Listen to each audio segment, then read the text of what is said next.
샬롬. 사랑하는 형제 자매 여러분, 그동안 평안하셨습니까? 김용수 목사입니다. 어느 해보다도 무더웠던 금년도 마지막 더위 잘 이기시고 건강하시기를 기원합니다. 프랑스 속담에 기다림 그것이 바로 인생이다라는 말이 있습니다. 모든 성공이나 아름다운 결과는 인내의 열매입니다. 감리교를 창설한 요한 웨슬레의 어머니 수산나는 가정에서 경건함과 지혜의 사랑을 포기하지 않는 인내로 끊임없이 교육한 것으로 유명합니다. 한 번은 아이의 작은 습관을 고쳐주기 위해서 그녀는 아이가 깨달을 때까지 열심히 반복하여 가르쳤습니다. 이를 본 그의 남편은 당신의 인내심은 정말 놀랄만하군. 그 아이에게 똑같은 것을 지치지 않고 20번씩이나 말해주다니 라고 말했습니다. 그러자 수산나는 아이의 머리를 쓰다듬으면서 만일 내가 19번만 말했다면 나의 모든 노력은 숲으로 돌아갔을 거예요 라고 말했다고 합니다. 매우 의미심장한 말입니다. 기독교는 인내 없이는 신앙을 지키기 어렵습니다. 욥의 환난과 인내, 모세의 광야 40년 연단과 인내, 예수님이 구원을 이루시기 위하여 조롱과 모욕, 채찍과 십자가의 고통을 인내하신 것처럼 성도에게는 인내가 반드시 있어야 하는 필수 항목입니다. 오늘은 인내에 대한 메시지를 전하려고 합니다. 먼저 희망 구하겠습니다. 희망을 가지세요. 좋은 일이 있을 것입니다. 나의 희망은 예수님과 함께 영원히 행복하게 사는 것입니다. 야고보서 5장 7절에서 11절 말씀을 보면 야고보 사도는 농부나 선지자들 욥의 인내를 예로 들면서 예수님이 강림하실 때까지 인내하라고 권면합니다. 먼저 농부에 대한 인내를 알아봅니다. 농부는 열매를 바라보고 이른 비와 늦은 비를 기다리며 참고 기다립니다. 이처럼 하늘의 상급을 바라는 성도들은 굳센 마음으로 참고 기다려야 한다는 것입니다. 우리에게는 영원한 행복이 기다리고 있으니 잠깐의 세상 낙을 즐기려고 인내하지 못하고 신앙을 버리거나 나태해서는 결코 안 될 것입니다. 매일 새벽에 일어나는 여자 초등학생이 있었습니다. 이 학생은 일어나자마자 아파트로 달려가 15층까지 계단을 계속해서 오르내렸습니다. 그리고 6km를 뛰었고 달리기를 멈추면 600번의 퍼팅 연습을 했습니다. 아침에 눈을 뜰 때마다 몸이 멀쩡하다고 느낀 적이 하루도 없었지만 그래도 매일같이 훈련을 계속했습니다.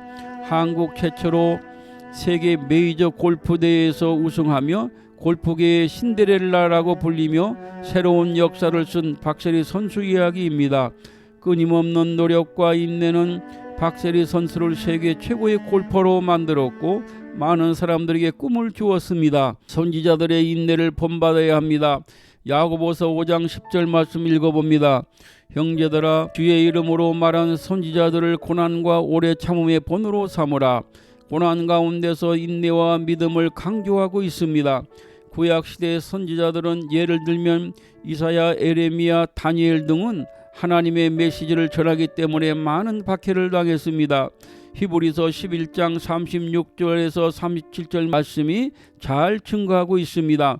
또 어떤 이들은 조롱과 채찍질 뿐 아니라 결박과 옥에 갇히는 시련도 받았으며 돌로 치는 것과 톱으로 켜는 것과 시험과 칼로 죽임을 당하고 양과 염소의 가죽을 입고 유리하여 궁핍과 환난과 학대를 받았으니 이처럼 엄청난 고난을 받았으나 결코 하나님을 배반하지 않고 고난을 이겨냈는데 더 좋은 부활을 얻고자 하였습니다.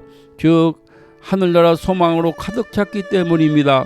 구약의 선지자들은 하나님의 부르심을 직접 받았으며 살아계신 하나님을 직접 체험한 경험이 있었고 하나님의 메시지를 죄 많고 무지한 백성들에게 전해야 한다는 사명의식이 투철했습니다.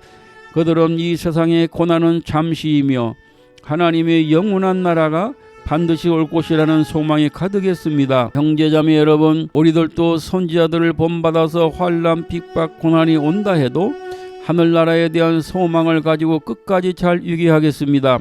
우리가 본받아야 할 또 하나의 인내는 욥의 인내입니다. 야고보서 5장 11절 말씀 읽어봅니다. 보라, 인내하는 자를 우리가 복되다 하나니 너희가 욥의 인내를 들었고 주께서 주신 결말을 보았거니와 주는 가장 자비하시고 긍휼히 여기시는 이시니라.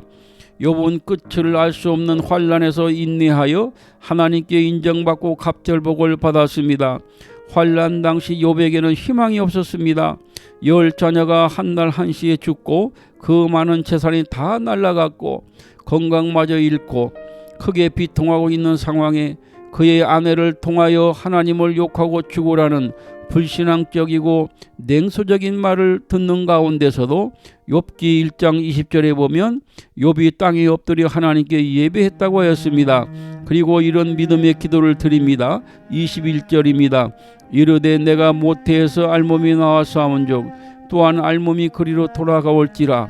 주시니도 여호와시요 거두시니도 여호와시오니 여호와 이름이 찬송을 받으실지니이다 하고 이 모든 일에 욥이 범죄하지 아니하고 하나님을 향하여 원망하지 아니하니라 하였습니다. 우리가 본받아야 할 욥의 인내가 이것입니다. 도저히 희망이 보이지 않는 최악의 절망적인 상황에서도 절망하지 않으며 하나님께서 구원하여 주시고 회복시켜 주실 때까지 기다리는 것입니다. 하나님은 자비로우신 분이라고 하였습니다. 기독교에서 인내는 단순히 참고 견디는 수준이 아니라 믿음을 지키며 하나님의 뜻을 끝까지 붙드는 삶을 말합니다. 고난을 잘 이겨내면 욥처럼 축복을 받습니다. 갑절 축복받고 140년을 더 장수한 것 등을 보아서도 알 수 있습니다. 우리도 이 세상에 살아가면서 어떤 상황을 만나더라도 하나님을 의심하지 말고 오직 믿음과 소망으로 인내하며 이 세상에서도 축복받지만 하나님의 영광스러운 천국에서 영원히 행복하게 살아야 할 것입니다. 기도하겠습니다. 사랑과 은혜가 풍성하신 하나님 아버지, 저희들은 한치 앞을 모르고 삽니다. 이 세상에서 어떤 풍파와 고난이 온다 해서 낙심 좌절하거나 뒤로 물러서지 않고 욥과 선지자들처럼 하나님만 바라보면서 끝까지 인내하여 승리해서 축복된 인생을 살게 하여 주시옵소서. 예수님의 존귀하신 이름으로 기도드렸습니다. 아멘.